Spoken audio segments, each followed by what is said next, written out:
Hey. I'm sorry. Sorry. I'm like, the hell? Yeah. You're a cusser. It's okay. I know I'm a cusser. It's okay. Hey, Jay Claxton. It's no need for you to act as if I don't curse. You're not a cusser. I don't curse. It's okay. A cusser. You definitely are. Where a cusser. is your case, CFO? Home. Hey, that's not gonna help if it drops. Check this out. How about we say good evening? I'm sorry. We just sitting here talking. Good evening. Like, Good evening. Welcome to the second season of Love and Business on Lock. I am franchise Jay Claxton. This lovely young lady to the left of me goes by the name of Cassandra Vaughn, Dr. Cassandra Vaughn. Let me give her all her flowers so you know why she can still smell. Oh God, what's gonna happen tonight? Is it full moon? No. I mean, that's that's what it is. So I just want to make sure. You smell good. Well, I think it's more that I smell good than look nice. I just have a white tee on, just clean, white tee. No, you look good. That's it. Bring our guests in, please. Please, thank you. Lot going on. A lot going on. We take it. It's crazy because I don't think people understand that regardless of what happens, we always got to give you, we can't let nothing get to us. We always got to smile, and we always going to be good because you guys didn't do anything to us. You know what I'm saying? So we always got to give you 110%. You are such an amazing man. What? You're welcome. Thank you. I was out of it for a second. Please, we need him to come in. Let me focus. All right. So we have an amazing guest. Man, he's a Scorpio. I don't know what's gonna happen tonight. He's a love full of personality. He is a Scorpio, like the both of us. Yes, and the best sign. We are just glad that he could take part of this podcast. Did you see that candle? On this Friday, I smell the candle. No, but turn it around. Turn the candle on. Okay. Turn it. Okay. Now I thought I was. Do you see what it says? I thought I was bringing. We bringing all the Scorpio vibes. Scorpio vibes. So listen, I'm sorry. I messed the introduction up. Look, love coach, upstanding gentleman, Scorpio. I mean, successful in business, none other than Byron Jamal. What's going on, family? How you feeling, bro? What's going on, people? How we doing? Man, look, I am so blessed. When I tell you I'm so blessed, just blessed, man. Look, we know that's right. Yeah, we're talking to you. Right. I can breathe this good air. I'm all right. I can take part of this good H2O. I'm all right. You feel me? That is a good statement. What I'm gonna tell you is, for a lot of people, this is what makes us upset about life, right? What makes us upset about life is the 10% or less. About 90% of what you actually need and want in your life, you already have. Right. Everything that's in your life right now, you prayed for, you asked for, you got it. And we never lie. A lot of times about the 2% that we don't have. And you get one thing you ask for, you want something else. So, it's all right. Just take a minute and just say thank you. You know what? And be thankful. You done said a mouthful. And in my case, hell, oh, damn, I'm cursing. Dang. You're a cusser.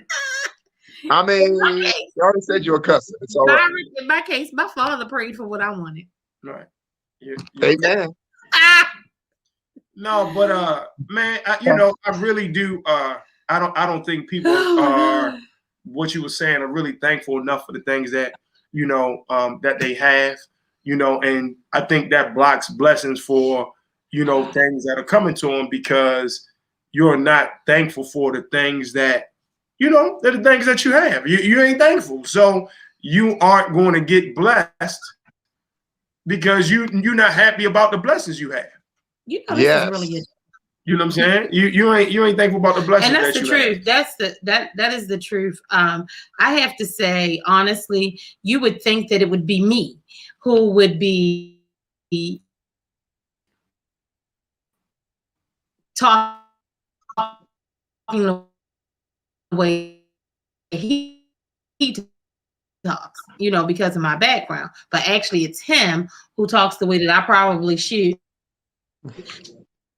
and has actually helped me train my mind differently, you know, through trials and tribulations that I've had to go through personally. Like, I'm not even gonna lie to you. We have had our last 2 weeks have been crazy. Right. But we're here, and again, Byron is not your fault. The show, we're here to uplift. We're here to celebrate, to take this 90 minutes and digest this meal on this Good Friday. You know. Well, you know, I'm encouraged by you going through something, because it reminds me that you're still living. You know, the other option is that you could go through nothing, and typically when that happens, you're 6 feet under. So I'm just glad that you have enough life in you to go through something right now. I'm also encouraged by that, because I know that you're strong enough to get through it. Both of those.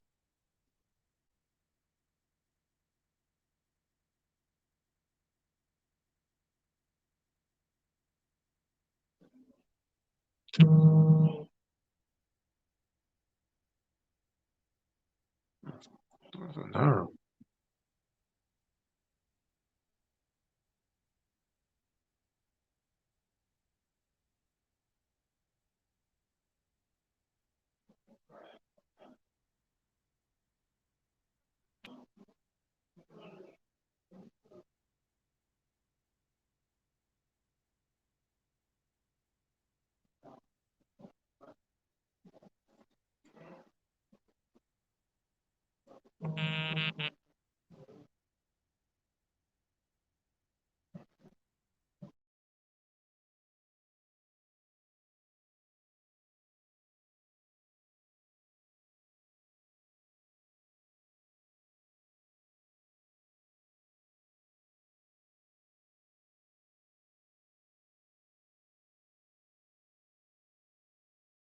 Red car.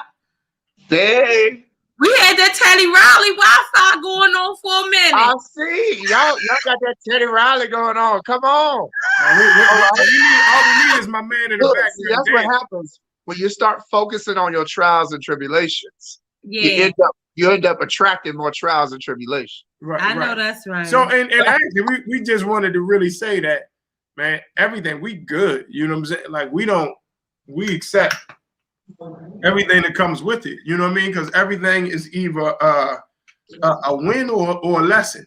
So it's, man, we good. But enough about talking about us. How you making up, Byron? Brother, I am encouraged by life. I am encouraged by change. I am encouraged by breath. Sometimes all I have to do is pause and just look around my room and see all the things that I manifested and the things that I created through my own effort and prayer and good energy. And I'm reminded that if I can do it once, I can do it again. So, you know, when I get in those moods where I'm like, hey, I don't have what I want, I pause and I'm just like, but I have that and I have that. And I manifested that. And I remember when I was praying about that. And I remember when I was down and I was out. Now I got that. And I'm good again. So I'm good. I'm good right now. Right, man. So let's talk about what you have going on. Let's talk about. But I got a confession to make. Make it. So here's my confession. I was lost. This is my confession. I got a confession. So in my phone, I have a Byron Jamal folder. Okay. But look what's in it. It's like, what's in it? Like everything that you post on IG, like this dude posts some real shit. It's not junk on his page. Right. Well, it ain't supposed to be. Like 7 thoughts that drown out love. I mean, I have a whole folder. Well, that was part of my objective. It's easy to copy and paste a lot of stuff, but as I tell people who follow me, everything I post is prayed over. It is fresh. It is rhema. That's a good church word. It's rhema word. It is fresh. It's something I pray over. So I don't go to Cosmopolitan and get the 5 steps to do whatever or 5 ways. I don't copy and paste that. When I do my lives, it is something that I've literally lived through. It is out of my experience. It is out of prayer. It is out of my client's experience. So it is relevant. And I said anything that I post is going to be applicable and real. It has to be. If it's not real, I don't want to post it. So even my language, when I started posting stuff, I used to be real PC and real churchy. So I had to be real safe. But now I'm learning my voice is okay to say what I really want to say. So sometimes I'll just be like, look, stop that stuff, because if you keep doing it, it's going to mess you up. And, we can't always say that in church. People be like, praise the Lord and bless him and pray. And no. I had to tell people sometimes straight up, stop that shit. I'm telling you, the stuff that you post, like, I can only imagine what's in your book. And, of course, we want you to talk about it. But, like, this week, and, like, I told her, I was like, listen, you need to follow my homeboy, Byron. He can help you. That's the truth.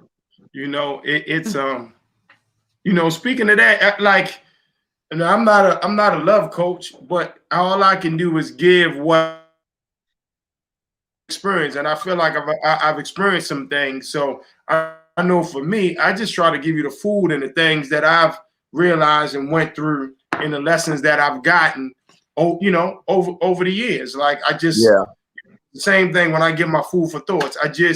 It's really things that I've been through, lessons I've learned, and it's very authentic. And people see the authenticity. You can't, of course, really can't fake the authenticity. You know what I mean? Right. So I know when Cassandra talks about the things that you post, we can tell that it really comes from, a real place. My question is, who coaches the coach? That's a great question. What's amazing is that I have had, throughout the course of my life, I've had some amazing mentors. I actually had a reconnection recently with my childhood youth pastor, who is now a pastor of his own church, who him and his wife really were like a father and mother, a surrogate father and mother for me growing up, reaching out to me and praying over me and, speaking life into me and listening to me and asking how I'm doing. I have several of these types of people who do that for me, who are people that other people look to. And I have been encouraged by the type of people who are willing to invest their spiritual energy into me. I give out a lot, but unlike when I was pastoring, I'm actually not drained like I was when I was pastoring. When I give out now, it is so freeing.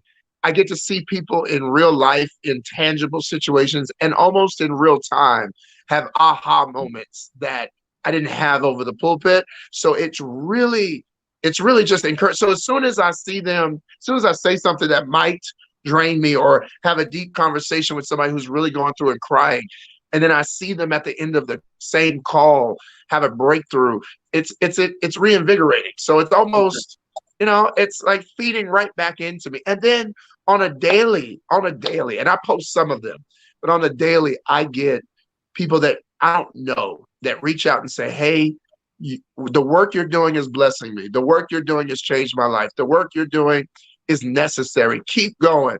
Be inspired. Be encouraged. Know that you're helping. And I get that every single day without asking for it. So that feeds back into me as well. But I'm very fortunate. I think love just attracts love. So when you're giving out a pure energy, you're going to get it back. And whatever you need, you're going to get it back the right way. Nice. You know, it always feels good when you get that. I've been seeing that as well. Like I really needed that. Yeah. Excuse me. Mm-hmm. And when you get that, it's like that's the reason why I'm doing it. I'm sorry. Excuse me. Mm-hmm. Are you fine, brother? Go for it. I'd rather you be well than choke out because you're trying to be cute. Listen. I'm trying to keep it together. I don't know what to say. Don't be trying to be cute now. Right. I was trying to keep, I'm trying to push through. Byron needs milk over here. Look, I'm trying to push through. I'm like, I gotta push through. I love him. I've done that on an interview. That was so embarrassing when I did it on one interview. I was choking a little bit when I was talking, and I was trying to be cute with him.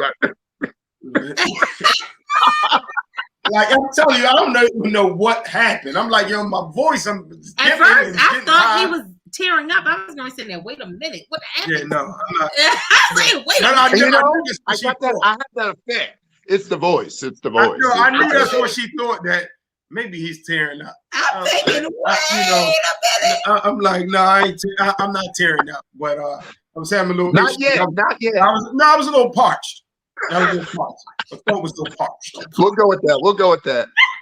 So what were you saying? No, it's a beautiful thing to see that you at least affect somebody. Yeah. Even if the masses, you're not hearing it but if I can touch one person and hit me, hey, listen, I needed to hear that. I gotta have this conversation, or these are the things I was thinking about. Thank you. That is just affirmation that I am supposed to do. What you said, I needed that. And that's really what I do it for. When I feel like I've been through it, so let me give somebody else the fool, so maybe they can maneuver through it a little different and not have to deal with some of the pain or some of the hard lessons that I might have took along the way. Yes. I have to say that during the week, I look forward to jumping on Byron's live, or like when you post on Wednesdays and Fridays, when you do your motivational, like which I have not posted today. Right. I did not have a chance to post today. But so I'll make up during the week. I look forward to like really jumping into it because it's a lot of trash on social media, Mm-hmm. And one of the things that Jay and I did, and it's crazy because it's been a year for the pandemic, and we really released a lot of trash. Begin to align ourselves, both spiritually and personally, so that we could be better people, the best version of us. And so I don't really consume a lot. He'll always say, "Oh, don't block them, don't delete them." Look, Byron, I will block and delete a person real quick because I feel like energy is this. If I scroll and see something that you wrote, that energy is going into me. So let me get to you, because I don't need to see that SHIT, So I will tell you, I am so interested in your book, Dating Men, even though I think that I have it down when it comes to him, but you tell me. Of course you do. Of course you do. So tell us about it. Tell us about your book. So this book was really important for me, Dating Men, because it's literally the first inclusive and co-ed book that both men and women could read. It's for anybody who wants to date a man. So it is really important. It was really important for me as a bisexual man to be able to write a book that men and women could read. And, there's this great divide. A lot of Black women especially have a lot of angst when it comes to gay men about their men. And so I wanted to break down this myth that Black women and gay men couldn't talk about the same situations that they're dealing with, because they are dealing. Men are the same. Let me just tell you that. So across the aisle, men are the same. Okay, they got the same. And people trying to date a man have the same issues. So being able to have these conversations in real time, break down some barriers at the same time, have really deal with the three things that everybody needs when dating a man. That's finding a man, attracting the man so that he actually wants you, and then keeping the man. So it's three parts to that, and I break it down in those three ways. And I break it down into 6 steps about really how to find, attract, and keep a man. It was really important for me to use client examples. So I use my clients who are both male and female. Even the forward in my book, I had 2 coaches, one LGBT celebrity, Quentin Harris, and Sydney B, who's a relationship expert. I had both of them do a forward, a reading before the book came out. So I have 2 perspectives on the book to validate it, to say, yes, anybody can really pick this up who wants a man, and it will work for you. You know, what I appreciate is, I feel like you said, we are breaking down barriers at this point. You know, yes. It's not what it was. You know, like, people don't have to be in the dark, don't have to be in secret. You know, and for me, I respect the fact that people are upfront and open. I don't like the fact that you're hiding it. Why are you hiding it? Like, you know what I'm saying? It's either you want to do it or you don't.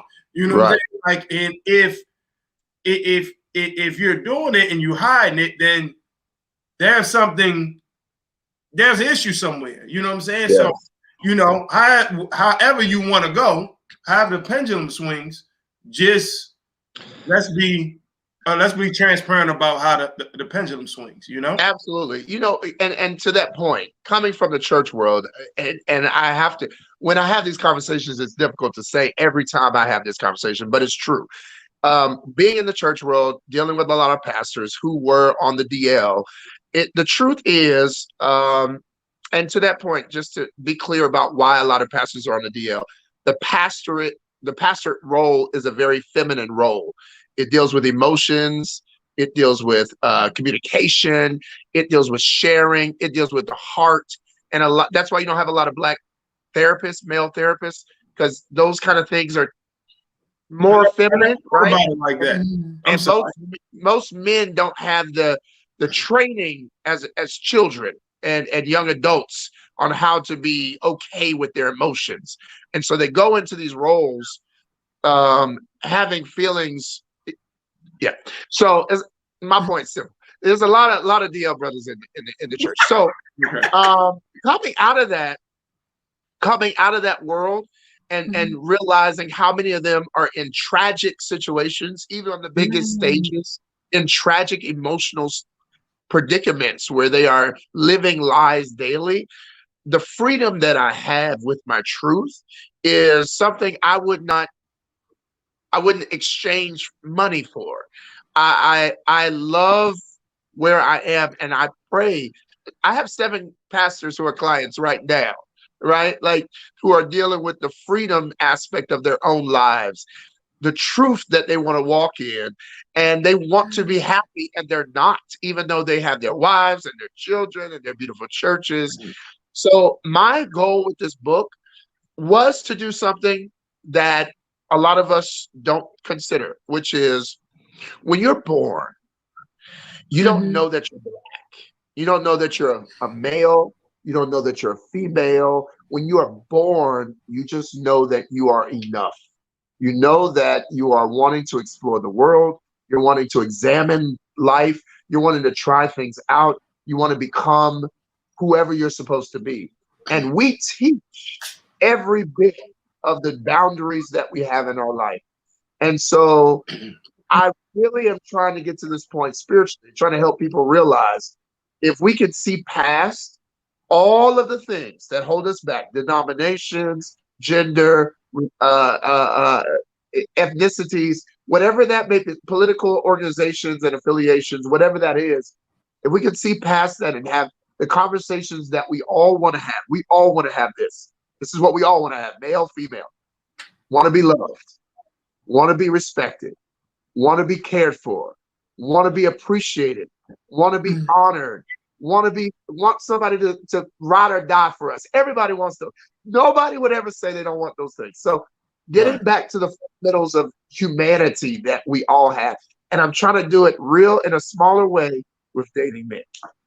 Got you. Right. Hey, listen, you brought up some points that I never really thought about. Like you said that, being a pastor or leader of a church is, you got to deal with some things that, you don't necessarily look at as just somebody who's going to the church. Right. You're not looking at, that this guy has this much to deal with. He got to deal with all his members, and he's the head, and he's getting attention from every place, and he has to be nurturing to people ready to get married, going through this, coming from jail, this, that, and the third.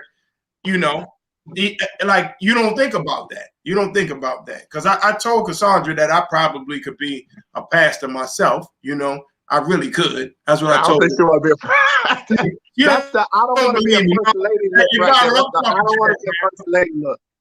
I'm talking trash, but we're not doing this shit tonight. I'm talking trash, but I didn't realize that. It's funny because it's kind of the same thing that I spoke to you about earlier. Like who coaches the coach? You know what I mean? Right. And nobody is thinking about what you're going through. So you know what I mean? Nobody's thinking about that. I'm gonna answer that question. So I'm gonna answer that question as a PK, right?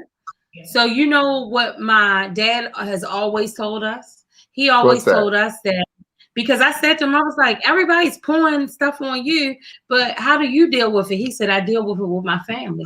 He was like, he told me that if he didn't have my mom as his partner, like my mom really took a lot of stuff, because a lot of stuff came to him constantly.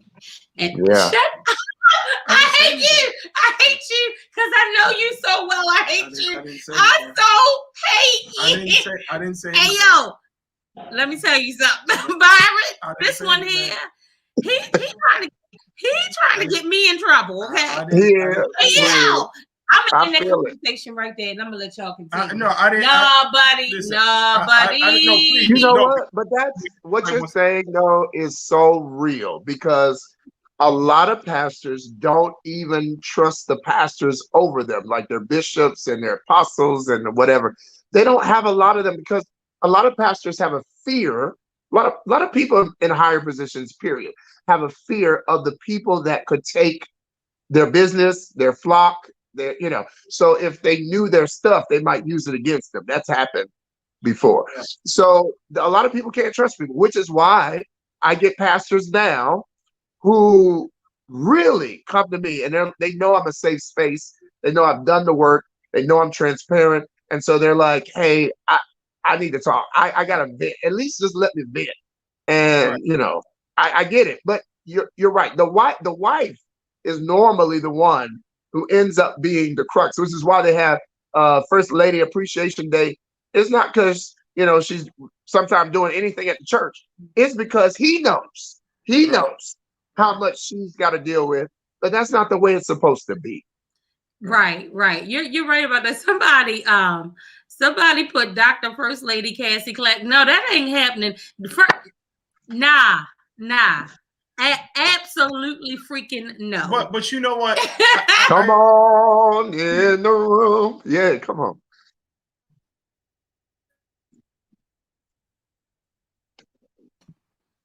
I'm a firm believer that the people around you are supposed to be better. What you mean, baby? When you talked about, being, the lead of the flock, and you kind of worrying about people trying to take your people or whatever the case may, I needed Cassandra to be better than me. Oh, okay. You understand what I'm saying? Like, that's how we sharpen each other.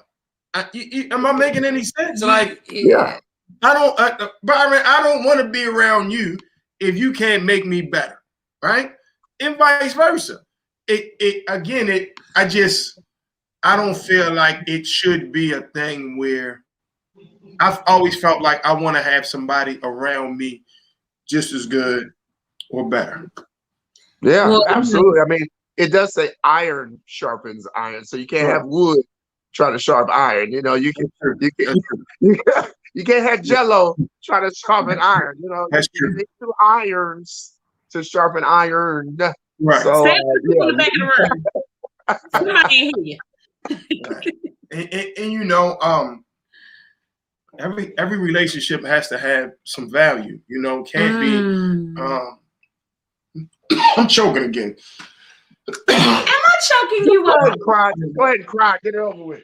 I know. Just get the cry out. Get the ugly cry out. Okay. Listen. Get the cry out.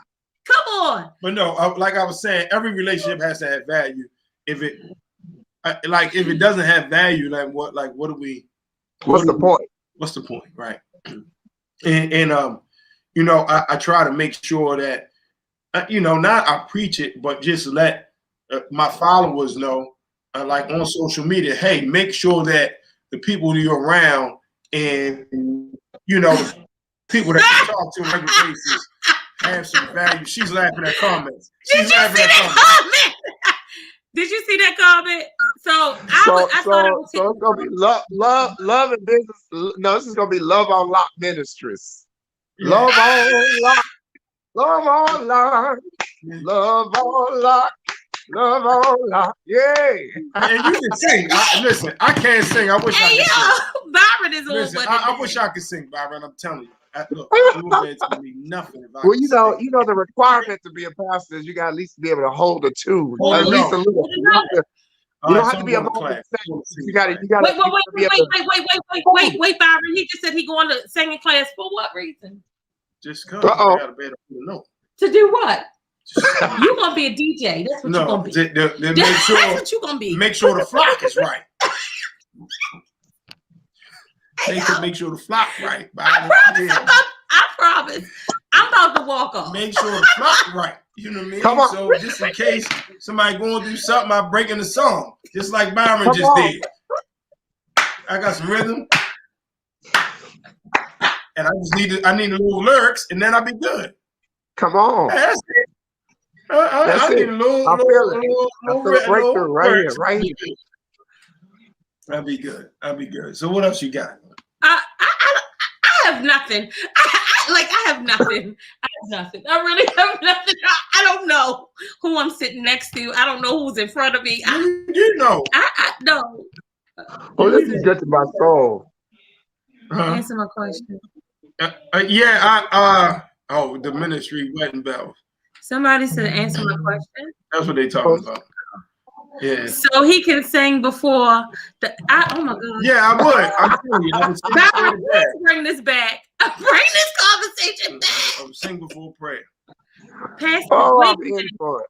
Past the DJ such and such. I'm done. Yeah, I am. I definitely would be. Yes, I Byron, feel it. You see what you started? No, I feel a shift. I feel a shift. I definitely would be. Byron, let me ask you this. Do you feel like it's difficult? Huh? What happened? It's difficult. What? You said what happened? No, I want to shift. Oh yeah, I said yeah. I feel the shift. No, I'm saying, is it difficult to again have all of that on your shoulders? I know that you get. I know you get like re-energized when people get a breakthrough, but does it ever get to a point where you like, I need a break?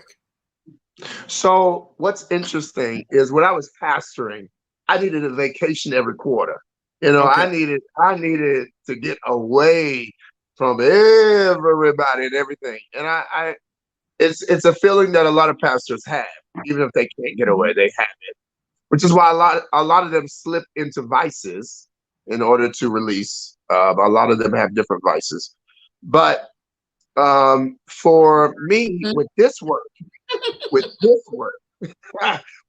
specifically, no. Like, that's what I'm saying. It's like you ask a painter, I know you got to use a lot of creative energy to paint. Do you ever need a break? They'd be like, nah, I'm good with my paint. I'm good with my palette. You ask a Right. dancer, hey, you ever need a break? They're like, no, I love creating. I I love going into I feel like an artist when I go into somebody's life and they have a situation and I can hear it and I can see pieces and I can put them together in the right way. I can say, hey, think about this, do this, consider this, try this. Have you ever thought of this? And put those pieces together and help them re-examine.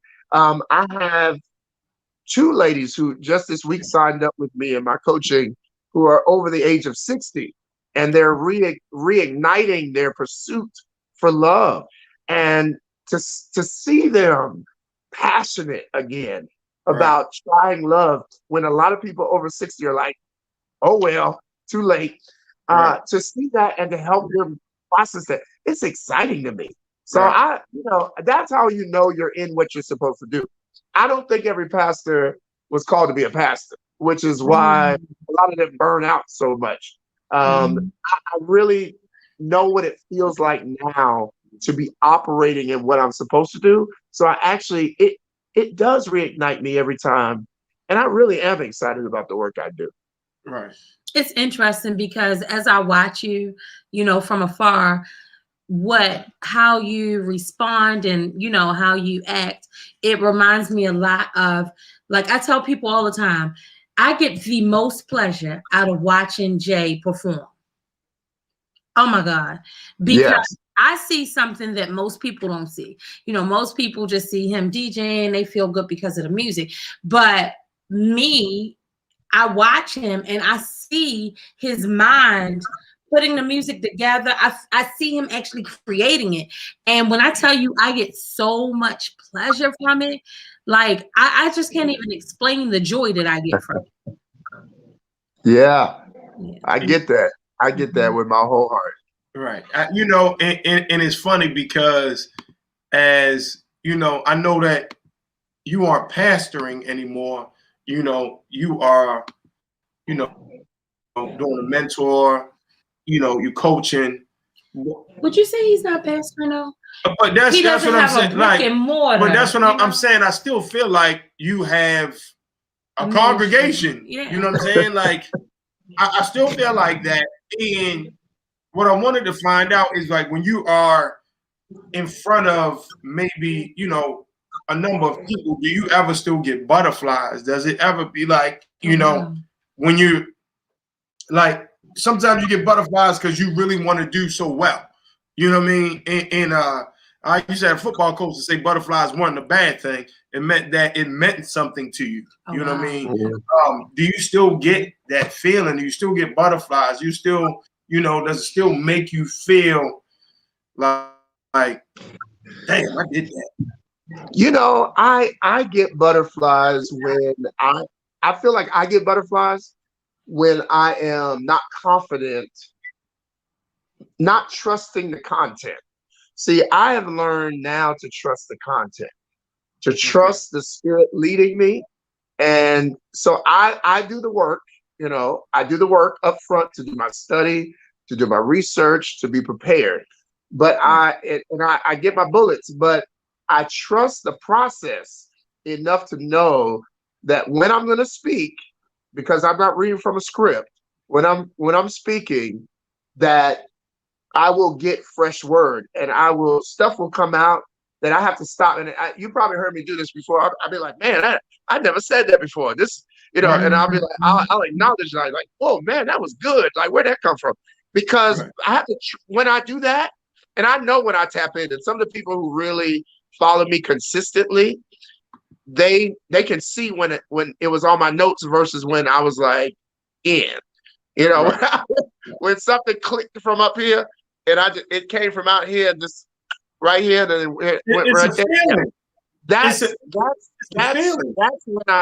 but I know that sometimes if I'm in a space, speaking to the butterflies, when I'm too much in my head, then I feel the butterflies. But when I am just let me show up and let me trust what's about to happen, because I know I'm a willing vessel. I trust what I know already in my experience and my expertise, but I also know that because I'm a willing vessel, there is never a vessel that God doesn't use that's willing. Right. And so I am open in that moment to just be used. Yes. Right. Say that. Wow. Say that. I know it's nothing like just wow. It's nothing like being in that, like just in that zone. It's nothing like being in the zone. You know what I'm saying? Like my man, Charlie Murphy said about Rick James. He was like, he walked in the room and that orange glow, his aura.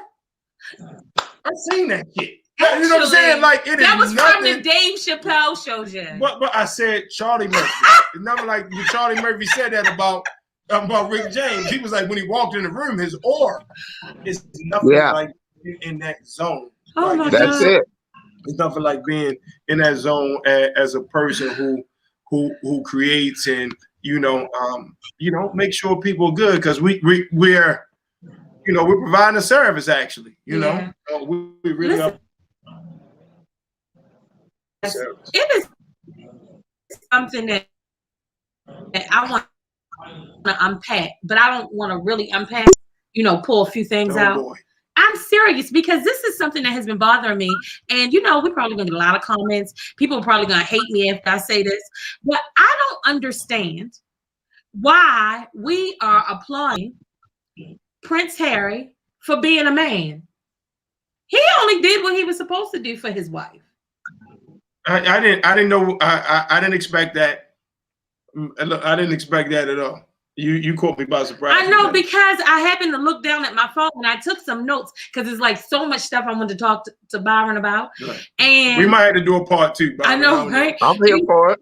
And so, I really wanted to, just unzip the bag a little, because everybody's like, oh, he left his family. Oh, his family did this. But here's the question that I have, right? And I don't even really have to ask the question, because I already know the answer. One, you're not going to allow anybody, I don't care who it is, to disrespect me, and vice versa. Right. So why are we putting this man on a pedestal? Because, according to the Bible, he left his mother and his father, and he cleaved to his wife, and he's doing what he's supposed to do biblically. Well, Dr. Casay, let me say this. That's one thing. It's one thing. It's one thing. If your mama is a crackhead and she ain't got no money and you ain't got no inheritance, and it is a different thing when you giving up a whole legacy and you giving up a crown and you giving up a title and you giving up security for your woman. I will say that is applause worthy, because there's a lot of people that would be like, you know what, I'm gonna hide you over here so I can keep my crown. So on that level, I would give it to him. Would you but never keep crown for me?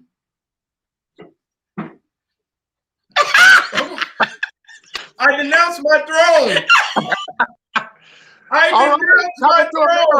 Coming to America over here. I am no longer the king of Zamunda. Thank you. Does this make you happy? It makes me happy. Now bark like a dog on one leg. Come on, little dog, hey, listen, big dog. I ain't gonna be able to do it. I ain't gonna be able to do it. And I have not. We haven't. Which is bad. We haven't had a chance to sit and watch Coming to America 2. But what I'm hearing different things. I'm hearing it was great, and then I'm hearing it was bad. You know what I'm saying? Yeah. Like, have you had a chance to see it? Yeah. Yeah, I saw it. So what I'll say to the movie, I loved it. Loved every minute of it. It was very nostalgic. They pulled from the old movie. I think this is one of those things. It's kind of like a family reunion. You try to plan out a family reunion real good, but as long as everybody show up and y'all have a good time and laugh and catch up, that's all that really mattered. That's what the movie was. It was years later. They were like, you know what? We got as many people as we can get on here. Let's all show up, have a good time, and make another movie. Let's do it. Have some fun. And they did. it was. I mean, if you watch the first one, you loved it, then you're gonna love the second one. A lot of people say that did not go back and watch the first one and really like fall in love with it again. Because Coming to America 1 is one of my favorite movies. So to watch it and then watch that right after, it was like, y'all brought this home for me. I feel good. I feel good.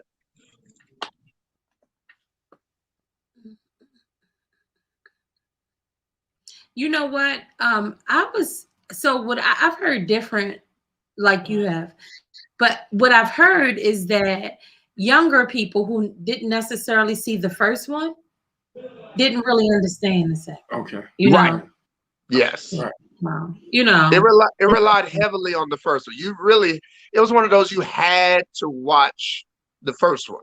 Because they actually pulled clips from the first one. They pulled clips from the first one to really understand why those men were in the barbershop, to understand what happened at the club when they went to the club that time and they were trying to pick up their first women in Harlem. You know, you had to understand the McDowell's and the McDonald's like comparison and all. You had to watch the first one. I mean, you could watch it, but to really understand the references, you had to watch the first one. Right. But you know, and that goes back to, you know, to the point that I feel like, you know, this generation right now doesn't really care about things that came before them. They don't really care, which is, and I can't generalize everybody, but what I have noticed is they really don't give props to anybody that came before them. If they came before them, they're old, they're washed up, whatever the case. And we don't really necessarily see that energy when it comes to other races. And you think about like rock groups and things of that nature. Rock groups, they're not looking at them as old heads or any of that. They're celebrating the fact that this group has been around that long. And with our folks, our younger generation, they just kind of don't care. If it's not new, if it's not new, they don't care. So that's probably part of why they may not understand those references, because it's the way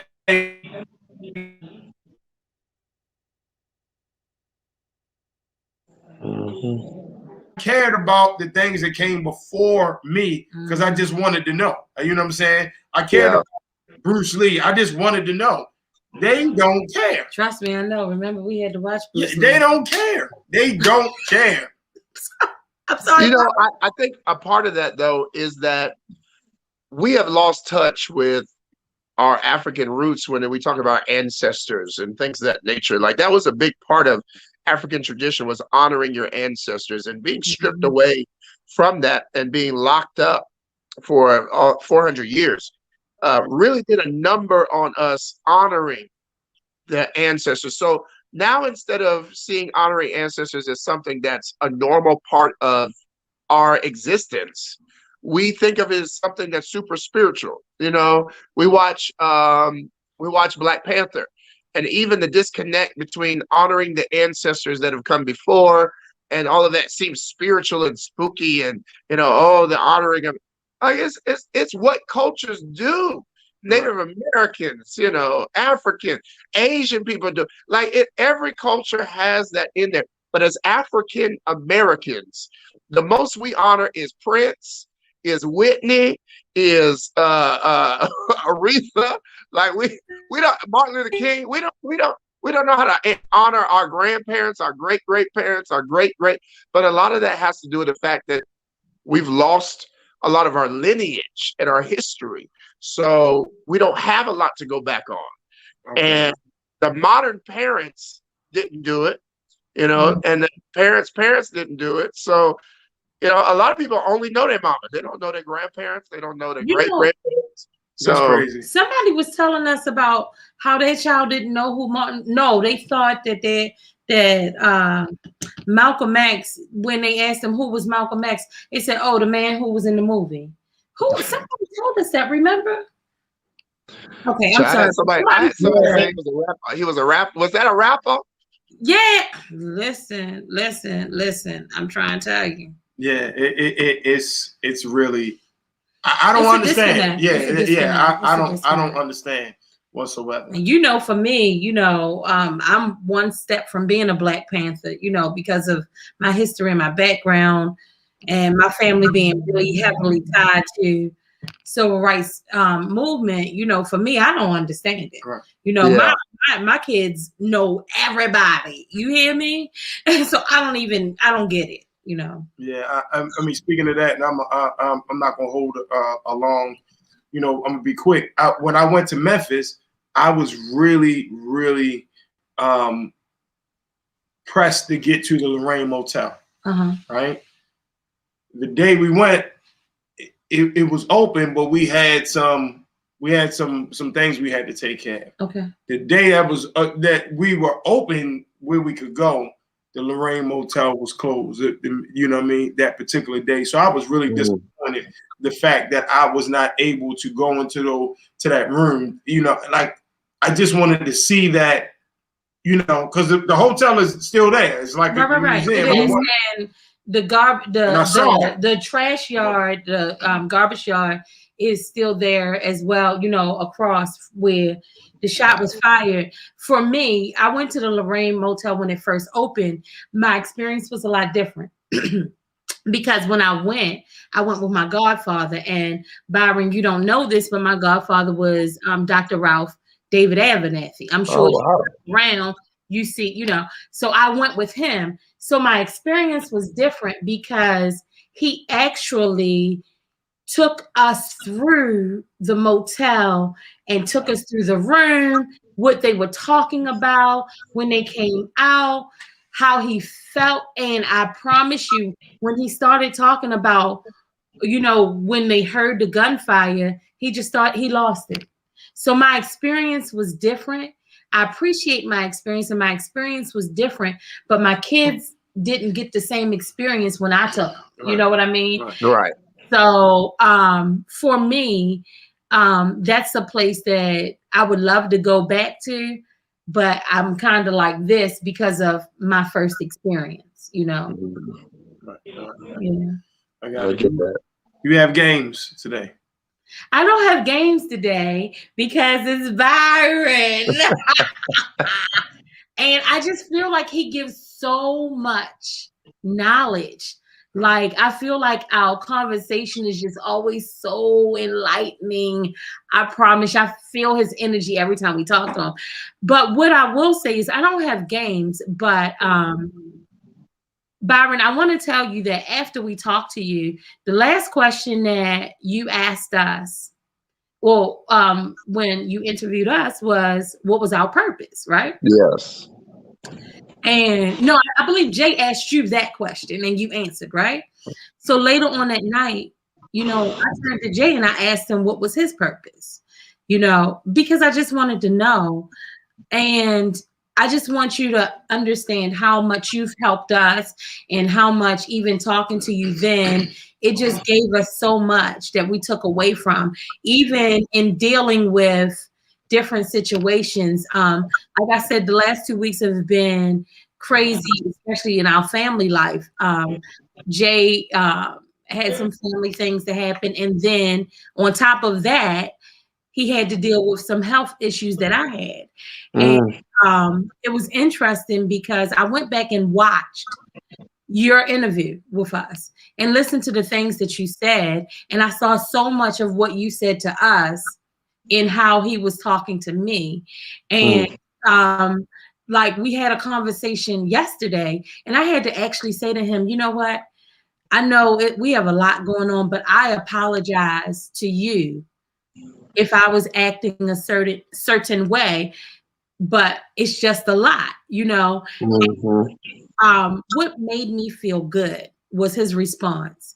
He was like, I appreciate it. He's like, if we can apologize when we're wrong, that's the only thing that matters, because we're accountable to each other. So I appreciate that. It's heavy. I mean, it's heavy because I think that's part of the whole thing. I mean, if she can come clean, like, you know what, I messed that up, I apologize, or vice versa, then okay, we've gotten over the fact that there was a mistake made. Now let's move on. I think the problem a lot of times with just people in general, nobody wants to admit that they were wrong. You know what I mean? Yo, you wrong. It's okay. Like, fam, like it's okay. You wrong. It's all right. Please. You know what I mean? And I think that is more than half of the battle. So and honestly, it came, I'm gonna be real with you. It came from, remember I told you I have a Byron folder, which like, at least I can tell my man that I have a whole folder of another man in here. But he can see what's in here. But it was like one of the things that I read when you were talking about I'm sorry, I'm scrolling to the beginning. 7 thoughts that drown out love's voice. And as I was reading through it, you know, that's one of the things that drowns out love's voice. You can't be who you're supposed to be, and you're so busy putting a negative into the relationship that you can't focus on the positive. Yes, absolutely. That's the full point of that.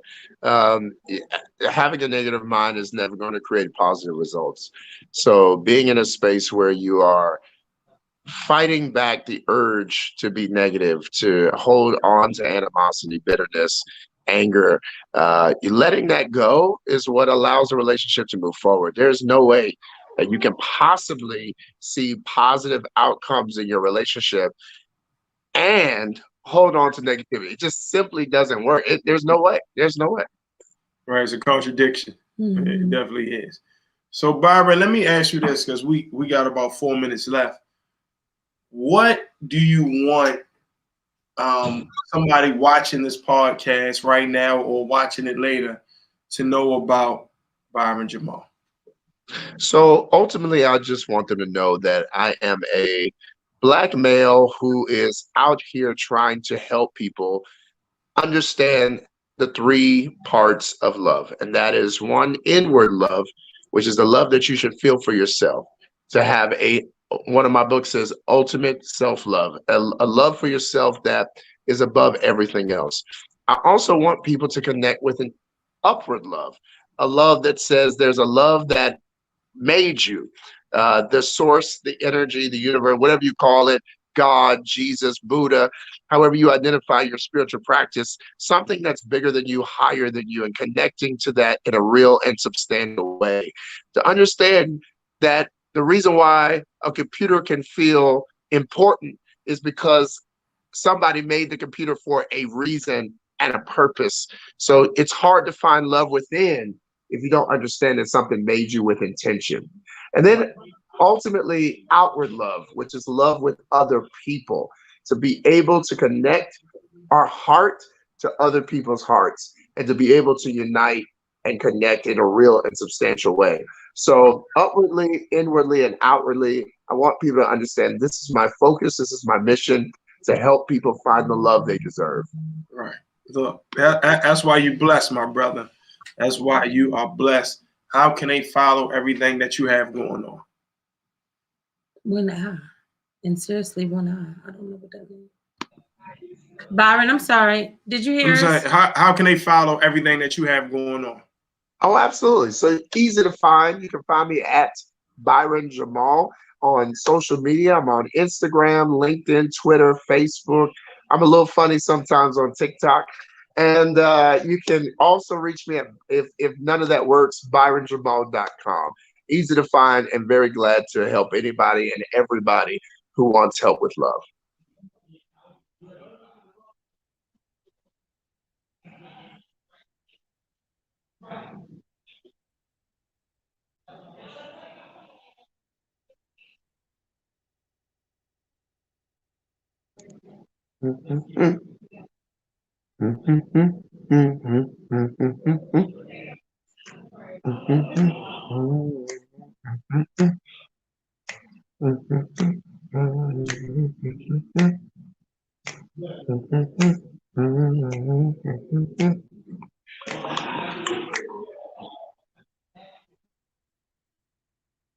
This is fun. I'm just on camera. Hope everybody out there is doing well. Thank you for tuning in today. This has been an amazing conversation with DJ Jay Claxton and Dr. Casay. I look forward to all of you getting help with love wherever you are and however you are. whoever you are and however you are, I hope and pray that you get the love that you deserve and the love that you need right here for you. So, yes. Well, I will tell you, I don't even know what just happened, Byron. We went out, but it's Shut funny it because down over here. everybody, Shut it down. you shut it all the way You down. did. You I definitely shut did. it down. But like people like great interview, you know, I agree, really good interview. So you shutting it, like you shutting us down. Oh, love it.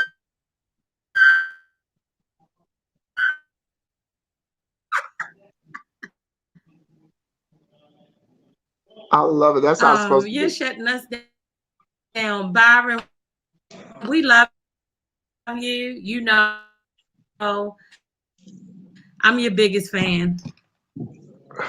I'm Oh your heck, biggest fan. So hey, look at that. Look at this that. thing is crazy. I don't know.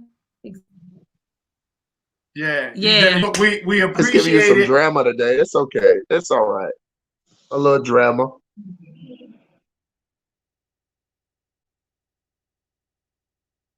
This was good though. And I appreciate the time and the energy.